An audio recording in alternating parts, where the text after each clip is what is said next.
बिस्मिल्लाहिर्रहमानिर्रहीम। अस्सलामुअलैकुम स्टूडेंट्स। आज की इस वीडियो में हम डिस्कस करने जा रहे हैं 11th class physics. Chapter number है बच्चों हमारा 9 और आज का जो टॉपिक है वो है diffraction of X rays by crystal. तो बच्चों सबसे पहले हम ये सीखते हैं कि एक्स रेज क्या होती है। बच्चों आपने पढ़ा था दो तरह की हमारे पास वेव्स होती हैं, mechanical waves and electromagnetic waves. अब मैकेनिकल वेव्स ऐसी वेव्स होती हैं जिनको आगे बढ़ने के लिए, प्रोपोगेट करने के लिए कोई ना कोई मीडियम रिक्वायर्ड होता है, ठीक है।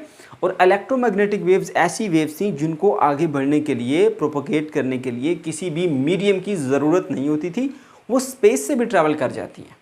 उनको हम बोलते हैं इलेक्ट्रोमैग्नेटिक वेव्स। अब ये इलेक्ट्रोमैग्नेटिक वेव्स जो है ये एक तरह की नहीं होती, ये 7 मुख्तलिफ तरह की होती है और इनकी जो 7 डिफरेंट कैटेगरीज हैं उसमें इनको डिवाइड किया गया on the base of their frequencies, या आप कह सकते हैं on the base of their wavelength. सबसे लो फ्रीक्वेंसी रेडियो वेव्स की, उसके बाद हाई फ्रीक्वेंसी माइक्रोवेव, उससे हाई इंफ्रारेड, उससे हाई विजिबल लाइट जो हमें नज़र आती है, उससे हाई अल्ट्रावायलेट, उससे हाई एक्स रेज, सबसे हाई गामा रेज, ठीक है।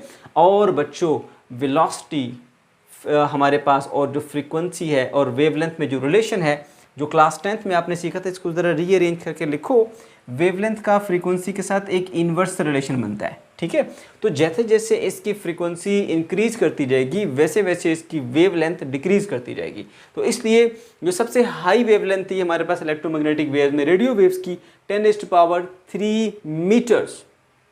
उसके बाद माइक्रोवेव की उससे कम हुई 10⁻², इंफ्रारेड उससे कम 10⁻5, विजिबल लाइट उससे कम 10⁻6, अल्ट्रावायलेट उससे भी कम 10⁻8 और एक्स रेज जो हम आज डिस्कस करने जा रहे हैं 10⁻10 मीटर्स इसकी वेवलेंथ होती है, ठीक है बच्चों।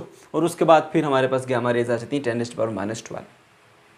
तो बच्चों ये हैं वो हमारे पास एक्स रेज जिनकी वेवलेंथ 10⁻10 मीटर्स होती हैं, ये हैं एक्स रेज। अच्छा, उसके बाद डायफ्रैक्शन को एक बार जल्दी से रिवाइज करते हैं बच्चों। हमने सीखा था डायफ्रैक्शन क्या होती है। डायफ्रैक्शन के बारे में हमने पढ़ा था कि जब भी वेव्स के रास्ते में कोई ऑब्जेक्ट आ जाता है तो वेव उसके किनारों से बेंड हो जाती हैं और स्प्रेड होती हैं। ये जो बेंडिंग और स्प्रेडिंग है वेव्स की, इसको हम बोलते हैं डायफ्रैक्शन, है ना। तो आपको याद भी होगा हमने एक छोटा सा एक्सपेरिमेंट किया था, ये ऐसे एक ओपनिंग बना के, ठीक है, और उसमें से बच्चों हमने क्या किया, ऐसे स्ट्रेट वेव्स को पास कराया था। ऐसे वो जब यहाँ से गुजरी थी तो ऐसे सर्कुलर वेव बन के ऐसे बेंड होके स्प्रेड होती गई। ये क्या है जी, हमारे पास ये फिनोमेना कहलाता है क्या, डायफ्रैक्शन। और जो बात असल आपको बताना चाहता हूँ वो बात उस पर ज़रा आते हैं। यहाँ पर ये जो इसकी बेंडिंग है, ये जो स्प्रेडिंग है, या यूँ कह लें जो डायफ्रैक्शन है वो डिपेंड करती है इसकी ओपनिंग के ऊपर। इसकी वेवलेंथ, जो वेव आप इसमें से पास करा रहे हैं ना, उसकी वेवलेंथ कंपेरेबल होनी चाहिए टू द ओपनिंग, ठीक है। ये जितनी ओपनिंग की विड्थ है ना, इसके साथ कंपेरेबल होनी चाहिए इसकी वेवलेंथ। मतलब आप यूँ कह सकते हैं कि जो वेव आप इसमें से पास करा रहे हैं उनकी वेवलेंथ और इसकी जो विड्थ है ओपनिंग की, वो अप्रोक्सीमेटली इक्वल होनी चाहिए, या फिर ओपनिंग जो है वो वेवलेंथ से भी छोटी होनी चाहिए। तो आप प्रॉपर तरीके से इसको डायफ्रैक्शन को ऑब्जर्व कर पाएंगे, ठीक है। तो ये बड़ा इंपॉर्टेंट आइडिया है जिसको हमने यूज़ करना है। फिर से सुन लें, अगर आप प्रॉपर वे में डायफ्रैक्शन को ऑब्जर्व करना चाहते हैं तो जो वेव्स आप इसमें भेज रहे हैं इस ओपनिंग में, ठीक है, वेव्स की वेवलेंथ और ये जो ओपनिंग है ये अप्रोक्सीमेटली इक्वल होनी चाहिए, या फिर ये हो सकता है कि ये ओपनिंग वेवलेंथ से भी शॉर्टर हो जाए। तो आप अच्छे से इसको ऑब्जर्व कर पाएंगे डायफ्रैक्शन का फिनोमेना, सही है। आप ज़रा गौर करो इसके ऊपर, ये जो हम एक्स रेज की बात कर रहे हैं 10⁻10 मीटर्स, बहुत छोटी ओपनिंग। अब इतनी छोटी ओपनिंग हम कैसे बनाएं जिसमें से हम ये एक्स रेज को पास करा के डायफ्रैक्शन का फिनोमेना कर सकें, वो तो हमारे लिए पॉसिबल नहीं है। तो फिर साइंटिस्ट ने इसके ऊपर वर्क करना स्टार्ट किया और उन्होंने ढूंढना शुरू कर दिया कि कोई ऐसी हमें नेचुरल सब्सटेंस मिल जाए कि जिसके अंदर नेचुरली इतनी स्पेसिंग मौजूद हो, तो उसको हम इस्तेमाल करके एक्स रेज की डायफ्रैक्शन कर सकें, ठीक है। तो फिर उन्होंने जो एटम्स हैं उनके क्रिस्टल्स लिए, ठीक है, और उनमें से इन्होंने ये डायफ्रैक्शन का फिनोमेना किया। क्योंकि बच्चों हमारे पास जो क्रिस्टल्स होते हैं ना, ठीक है, लाइक NaCl का क्रिस्टल यूज़ किया गया, उसके अंदर जो डिफरेंट लेयर्स है एटम की, उन लेयर्स के दरमियान जो स्पेसिंग है वो स्पेसिंग अप्रोक्सीमेटली 10⁻⁻10 मीटर के इक्वल थी, ठीक है। तो फिर उसको NaCl का क्रिस्टल भी इस्तेमाल किया गया इस पर्पज़ के लिए, ओके।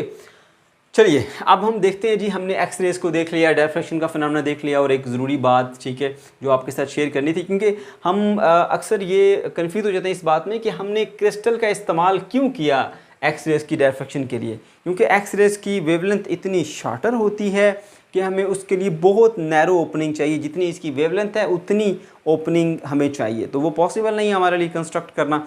तो ये जो क्रिस्टल्स हैं किसी भी एटम्स की ले लें, NaCl, चले मालिक्यूल की क्रिस्टल ले लें, NaCl जो एक कॉमन साल्ट है, तो उसकी जो एटम्स की लेयर है उसके दरम्यान इतनी स्पेसिंग मौजूद होती है, तो वो हमारे पास नेचुरली बनी बनाई हमारे पास एक जो है वो स्पेसिंग आ गई, ठीक है, जिसमें से हम इसको सेंड करके डायफ्रैक्ट करा सकते हैं। ओके, तो बच्चों ये चीज़ हमने सीख ली। अब हम आगे बढ़ते हैं जी फर्दर। अब किस तरह से हमने एक्स रेज के अंदर से जो है वो ये डिफ्रैक्शन का फिनोमेना प्रोड्यूस किया, अब हम उसकी तरफ बढ़ते हैं। जो मेन कंसेप्ट था, आइडिया था इसके हवाले से, वो मैंने आपको बता दिया। अब ये हमारे पास एक सोर्स है जिससे एक्स रेज आ रही हैं, ठीक है, यूँ डिफरेंट डायरेक्शन में जा रही हैं, काफ़ी ज़्यादा रेज हैं। तो हमने कुछ रेज को यहाँ से लिया और कुछ को रोका ये लेड की वाल के थ्रू। ये ओपनिंग है छोटी सी जिसमें से कुछ एक्स रेज गुजर गई, बाकी को लेड की वाल ने रोक लिया, ठीक है। अब ये जो एक्स रेज आ रही हैं ये डिफरेंट डायरेक्शन के अंदर होती हैं, तो ये कॉलीमेटर का फंक्शन ये होता है कि वो उनको एक लाइन एक ही डायरेक्शन में लेकर जाता है, ठीक है। तो इससे गुजरने के बाद, स्ट्रेट लाइन में गुजरने के बाद जाके ये यहाँ पर हमारी वो क्रिस्टल पड़ी होती है उसके ऊपर टकराता है, और टकराने के बाद यहाँ से रिफ्लेक्ट बैक करके यहाँ जाती हैं। आगे डिटेक्टर लगा होता है, ठीक है, जो इनको डिटेक्ट करता है, और एक ख़ास किस्म का पैटर्न जो है वो स्क्रीन के ऊपर शो हो रहा होता है, वो हम देखते हैं। अच्छा, अब ये जो एक्सपेरिमेंट था ये सारे का सारा ये परफॉर्म किया था एक साइंटिस्ट जिसका नाम था लावे, ठीक है। उसने ये एक्सपेरिमेंट परफॉर्म किया था। अब उसने ऑब्जर्व किया कि इस क्रिस्टल में से गुजरने के बाद जब ये जो एक्स रेज आती हैं और स्क्रीन के ऊपर पड़ती हैं तो सेंटर में एक बड़ा स्पॉट बनाती हैं, उसके बाद उसके अराउंड जो है वो छोटे छोटे स्पॉट्स बनाती हैं, ख़ास किस्म का एक पैटर्न जनरेट करती हैं, ठीक है बच्चों। अच्छा, ओके, तो इस तरह से इस पैटर्न को इस्तेमाल करके वो क्रिस्टल की स्ट्रक्चर को फाइंड कर सकते हैं। बेसिकली ये सारा जो हम काम कर रहे हैं इसका पर्पज़ ये है कि वो क्रिस्टल की स्ट्रक्चर को हम स्टडी कर सकते हैं इसकी हेल्प से, राइट। मैंने साथ में ये मेंशन भी किया है। ओके बच्चों, तो ये हमने देख लिया कि किस तरह से होता है। अब इसकी फर्दर डिटेल हम ये देखेंगे कि आखिर किस तरह से डिफ्रैक्शन का फिनोमेना होता है एक क्रिस्टल के अंदर, ठीक है, और उसी के अंदर जो हमारा ब्रैग्स लॉ का टॉपिक है वो भी कवर हो जाएगा, राइट। ओके जी, तो ये हमने देख लिया कि किस तरह से एक्स रेज को हम एक क्रिस्टल के ऊपर जो है वो उसके ऊपर बम्बार्डमेंट करते हैं, फिर उसके बाद उसको डिटेक्टर पे रिसीव करते हैं और उससे हम इंफॉर्मेशन हासिल करते हैं। बच्चों, अब वो जो क्रिस्टल थी ना उसको हमने यहाँ पर इस तरह से शो किया हुआ है, ठीक है। मान लीजिए ये NaCl की एक क्रिस्टल है और इसके अंदर आप देख सकते हैं एटम्स की एक लेयर है इस तरह से, ठीक है।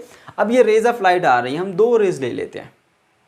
एक रे यहाँ से आती है, ठीक है, और इस पॉइंट पर टकराती है और यहाँ से रिफ्लेक्ट कर जाती है इधर को। फिर एक रे जो है वो यहाँ से आती है, वो इसमें से ये जो हमारे पास ये पहला प्लेन है इसको मैंने P1 डैश कहा, वो इसको क्रॉस करके दूसरे प्लेन पे आ जाती है P2 और P2 डैश के ऊपर, ठीक है, और यहाँ इस सेकंड प्लेन से रिफ्लेक्ट बैक करके इसकी तरफ जाती है। अब यहाँ पर हुई तो रिफ्लेक्शन है, फिर हम इसको क्यों बोलते हैं ये एक्स रे डिफ्रैक्शन है। यहाँ पर हुई बेशक रिफ्लेक्शन है, लेकिन ये जो दोनों वेव जाके डिटेक्टर के ऊपर या स्क्रीन के ऊपर जो एक इमेजेस बनाती हैं वो वैसा ही इमेजेस हमें मिलते हैं जैसा कि हमें मिलते थे इससे पहले जो हमने एक्सपेरिमेंट किए थे डिफ्रैक्शन के अंदर, मैक्सिमा मिनिमा हासिल किए थे ना, उसी तरह का इमेजेस जो है वो हमें मिलती हैं। इस बेस के ऊपर हम इसको बोलते हैं कि ये एक्स रेज की डिफ्रैक्शन है, ठीक है। फिर से सुन लो, बेसिकली ये रिफ्लेक्शन हो रही है, लेकिन ये रिफ्लेक्शन जो स्क्रीन के ऊपर पड़ती हैं और जो इमेजेस बनाती हैं वो वैसे ही मिलते हैं जैसे डिफ्रैक्शन के इमेजेस हमें मिलते थे वो मैक्सिमा और मिनिमा की फॉर्म के अंदर, राइट।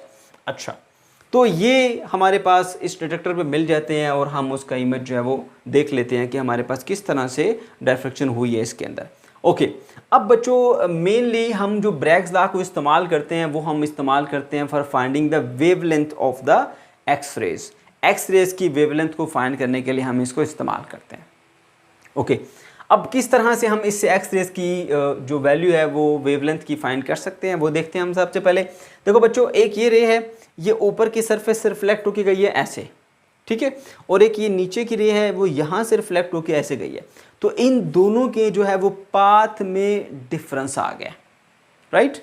कितना पाथ में डिफरेंस आ गया, देखिए यहाँ तक, इस पॉइंट तक ये आई है और इस पॉइंट तक ये भी आई यहाँ तक, ठीक है, यहाँ तक ये दोनों एक जैसा पाथ कवर करके आई हैं। उसके बाद ये इधर बाहर को चली गई है और इसने फिर ये फासला तय किया, फिर ये फासला तय किया और फिर यहाँ से बाहर आई, ठीक है। यहाँ से जाते हुए इसको ये यहाँ से बाहर गई है। तो ये बी सी बी डैश ये एक्स्ट्रा पाथ है जो रे 2 ने कवर किया। रे 2 ने कुछ एक्स्ट्रा पाथ कवर किया B C and B dash, right. तो इन दोनों के अंदर जो है वो कुछ पाथ डिफरेंस आ चुका है, ठीक है। हम ये फर्ज कर लेते हैं कि हमारे पास ये जो पाथ डिफरेंस है अगर 1 लैम्डा या इंटीग्रल मल्टीपल ऑफ लैम्डा के बराबर है, तो यहाँ पर हमने वही बातें लिखी हैं। पाथ डिफरेंस जो इस केस के अंदर हुआ पीडी, मैंने शॉर्ट फॉर्म लिखी है उसकी, वो कितना है B C plus B dash C, क्योंकि यहाँ से ये और ये इतना जो है ये एक्स्ट्रा पाथ कवर करना पड़ा है इसको, ठीक है। क्योंकि देखिए यहाँ से यहाँ तक ये दोनों पाथ बराबर हैं और यहाँ से यहाँ तक ये दोनों पाथ बराबर हैं, तो जो एक्स्ट्रा है वो क्या है, ये वाला, ठीक है। तो वो आ जाता है G B C plus B dash C, ठीक है। ये टोटल पाथ डिफरेंस है। और हम ये सपोज करते हैं कि ये हमें कोई एक ब्राइट फील्ड मिल रही है इस पोजीशन के ऊपर, तो यहाँ पर जो है वो पाथ डिफरेंस कितना है 1 लैम्डा के बराबर या m lambda, integral multiple of lambda के बराबर है, मैं एम लैम्डा कह देता हूँ उसको, ठीक है। ये एम लैम्डा हमें मिल रहा है, ओके। अब आप देख सकते हैं कि ये बी से सी तक और सी से बी तक, बी डैश तक, ये फासला तकरीबन बराबर ही है, ठीक है। तो इन दोनों को मैं इक्वली लिख सकता हूँ, B C is equal to B C dash is equal to d sine theta. अब ये डी साइन थीटा के इक्वल ये किस तरह से आया, अब ये कंसेप्ट आपने सीखना बच्चों को, और से सुनिएगा ज़रा। देखिए सबसे पहले मैं आपको ये बता देता हूँ कि ये जो इसमें एंगल बने हैं ये बच्चों को समझ नहीं आ रही होती कि ये एंगल किस तरह से बने हैं, ठीक है। ज़रा वो देखिए, हमारे पास ये एक प्लेन और ये दूसरा प्लेन है, ठीक है। एक रे आती है यहाँ से यूँ और ऐसे यूँ चली जाती है, ठीक हो गया। अच्छा, और दूसरी रे यहाँ से आती है यूँ ऐसे और यहाँ से फिर ये ऐसे बाहर चली जाती है, ठीक। और ये एंगल जो बनता है ये एंगल होता है थीटा, यहाँ पर वाला भी एंगल क्या है, थीटा, राइट। अच्छा, अब बच्चों देखो ये जो एंगल थीटा है ना, एक इस लाइन के दरमियान है और दूसरा इस लाइन, ये दो लाइंस के दरमियान एंगल थीटा है। अगर मैं इस लाइन के ऊपर ये जो हॉरिजॉन्टल है ऐसे एक परपेंडिकुलर ड्रा कर दूं, ठीक है, और इस लाइन के ऊपर, इस लाइन से भी हम इस लाइन पे एक परपेंडिकुलर ड्रा कर देता हूँ ऐसे, ठीक है ना। तो ये जो लाइन है इसके ऊपर परपेंडिकुलर है, या आप इसके ऊपर भी कह सकते हैं, एक ही बात है, दोनों पे परपेंडिकुलर हो सकती है। और जो ये वर्टिकल लाइन है ये इसके ऊपर परपेंडिकुलर है। तो याद रखो मैथ का ये प्रिंसिपल है कि अगर दो लाइंस के दरमियान एंगल थीटा है तो उनके परपेंडिकुलर्स के दरमियान में भी वही एंगल थीटा होगा। इसका परपेंडिकुलर हमने ये ड्रा कर दिया और इसका परपेंडिकुलर हमने ये ड्रा कर दिया, तो इन दोनों में भी एंगल क्या होगा, थीटा ही होगा। तो बच्चों फिर गौर से सुन लो, ये एक रे है और ये दूसरी, ये दोनों मिलकर एंगल थीटा बना रही हैं। इसका परपेंडिकुलर है ये और इसका परपेंडिकुलर है ये, तो अगर दो लाइन में एंगल थीटा है तो उनके परपेंडिकुलर्स में भी एंगल क्या होगा, थीटा ही होगा। इस तरह मैंने यहाँ पर थीटा एंगल बनाया, बात समझ रहे हैं। सेम केस इधर भी बिल्कुल सेम टू सेम इसी तरह से होगा, और ये वाला एंगल भी हमारे पास क्या होगा, थीटा। ये एंगल भी क्या है, theta. Angle of incident, angle of reflection दोनों बराबर होते हैं क्योंकि यहाँ से रे रिफ्लेक्ट हुई है, ठीक है। तो ये भी क्या होगा, एंगल थीटा। तो उसी रिस्पेक्ट से फिर ये भी क्या होगा, थीटा होगा। इतनी बात समझ में आ गई, ओके। तो ये है जी हमारे पास एंगल थीटा। अब ये वाली जो एक डायग्राम है इसको मैं यहाँ पे अलग से बनाता हूँ। इस डायग्राम को यहाँ पर ऐसे बना देता हूँ मैं, ये आ गई, इसके बाद ये और ऐसे, ठीक है। अब यहाँ से लेकर यहाँ तक जो है ना, ये मैंने आपको बताया ये डी को रिप्रेजेंट करता है, ठीक है। किसको रिप्रेजेंट करता है, डी को। ये लेंथ है हमारे पास डी, ठीक है। ये यहाँ पर बन जाता है हमारे पास परपेंडिकुलर, और एंगल थीटा क्या बन रहा है यहाँ पर, ये यहाँ पे बन रहा है, सही है। अच्छा, अब आपको ये पता है बच्चों कि फर्ज कर लो कि ये हमारे पास एक वेक्टर है, ये वाला, ठीक है, एक वेक्टर है। वेक्टर के दो कंपोनेंट होते हैं, एक परपेंडिकुलर होता है और एक बेस होता है, और थीटा के अपोजिट साइड हमेशा परपेंडिकुलर होती है, और दूसरी फिर क्या होगी, बेस। ये बेस है और ये परपेंडिकुलर है। अगर ये वेक्टर डी है तो ये बन जाएगा d sine of theta, perpendicular के साथ साइन लगता है और बेस के साथ कॉज, ये बन जाता है डी कॉज ऑफ थीटा, ठीक है। तो अब ये पॉइंट बी यहाँ पर है, ये बी, और ये पॉइंट सी यहाँ पर है, ये सी। तो देखो बी सी किसको रिप्रेजेंट कर रहा है बच्चों, बी सी रिप्रेजेंट कर रहा है डी साइन ऑफ थीटा को, है ना। तो इस रिस्पेक्ट से ये जो है हमारे पास बी सी, ये कितना है, ये है जी डी साइन थीटा और ये again D sine theta, right. तो ये बी सी डैश बराबर हैं, दोनों डी साइन थीटा के इक्वल हैं। तो यहाँ से मैं इक्वेशन 1 में ये वैल्यूज पुट कर देता हूँ। इसकी जगह पर लिखा डी साइन थीटा, ठीक है, और इसकी जगह पर भी लिखा डी साइन थीटा और ये एम लैम्डा उसी तरह से। तो apple plus apple two apple होता है, 2d sine theta is equal to M lambda आ गया, राइट। अच्छा, अब यहाँ पर m की वैल्यू जो है वो 1 हो सकती है, 2 हो सकती है, 3 हो सकती है, 4 हो सकती है, 5 हो सकती है। बात समझ गए? क्लियर हुआ? 0 नहीं हो सकती, क्योंकि 0 का मतलब है कोई पाथ डिफरेंस नहीं है, और वो इस तरह पॉसिबल नहीं है कि एक रे ऊपर से आएगी एक नीचे की। कम से कम एक वेवलेंथ का इसके अंदर जो है वो लाजमी होगा पाथ डिफरेंस, तभी आपके पास जो है वो कंस्ट्रक्टिव इंटरफेरेंस देखने को मिलेगी आपको, राइट। अच्छा, 0 शामिल नहीं होगा इसमें।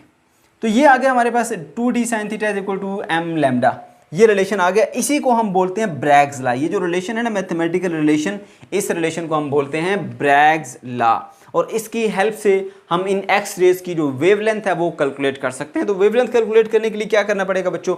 लैम्डा इसमें यहीं पे रखें, m जाके नीचे डिवाइड हो जाएगा, 2d sine theta by m। अब d जो है वो स्पेसिंग है, इंटरप्लेनर स्पेसिंग कहते हैं इसको, इंटरप्लेनर स्पेसिंग, ठीक है। उसकी वैल्यू जो है वो यहाँ पर हम पुट करेंगे, ठीक है, और वो अप्रोक्सीमेटली 10⁻⁻10 ही होगी, राइट। और साइन थीटा, ये यहाँ पर थीटा की वैल्यू जो है वो आप यहाँ से देख के मेजर करेंगे और यहाँ पर थीटा की वैल्यू पुट करेंगे, राइट। ओके, तो इस तरह से आपको जो है वो वेवलेंथ की वैल्यू आसानी से मिल जाएगी। ये आपके पास रिलेशन है, ठीक है।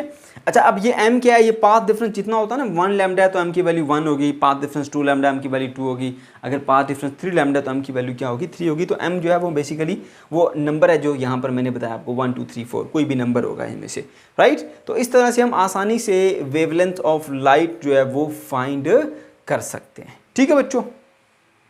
ओके, अब अगर तो हमारे पास ये इंटरप्लेनर स्पेसिंग जो है वो गिवन हो, तो हम वेवलेंथ ऑफ लाइट अननोन हो तो वो फाइंड कर सकते हैं। ऐसा भी हो सकता है कि समटाइम आपको जो एक्स रेज है, ठीक है, उनकी वेवलेंथ का पहले से मालूम है अगर, तो आप ऐसा भी कर सकते हैं कि किसी भी क्रिस्टल की जो इंटरप्लेनर स्पेसिंग होती है, यानी डी की वैल्यू, इंटरप्लेनर स्पेस, वो भी आप इससे कैलकुलेट कर सकते हैं। उसके लिए क्या करेंगे? आप लैम्डा की वैल्यू पुट कर देंगे, एंगल की वैल्यू पुट कर देंगे, यानी डी की वैल्यू आपको यहाँ से मिल जाएगी। तो डी की वैल्यू फाइंड करनी है तो फिर लैम्डा की वैल्यू आपको पहले से पता होनी चाहिए। डी आप यहाँ पर क्या है? इंटरप्लेनर स्पेसिंग, ठीक है। और अगर आपने लैम्डा की वैल्यू फाइंड करनी है तो फिर आपको डी की वैल्यू पता होनी चाहिए। एक वैल्यू पता होगी तो दूसरी पता चल जाएगी, दूसरी पता है तो पहली पता चल जाएगी, राइट। तो बच्चों इस तरह से हम जो है वो एक क्रिस्टल का जो इंटरप्लेनर स्पेस है वो भी फाइंड कर सकते हैं। ये था हमारा आज का टॉपिक। अगर आपको कोई कन्फ्यूजन है या किसी किस्म का कोई प्रॉब्लम है तो कमेंट सेक्शन के अंदर आप ज़रूर पूछ सकते हैं। अल्लाह हाफिज़।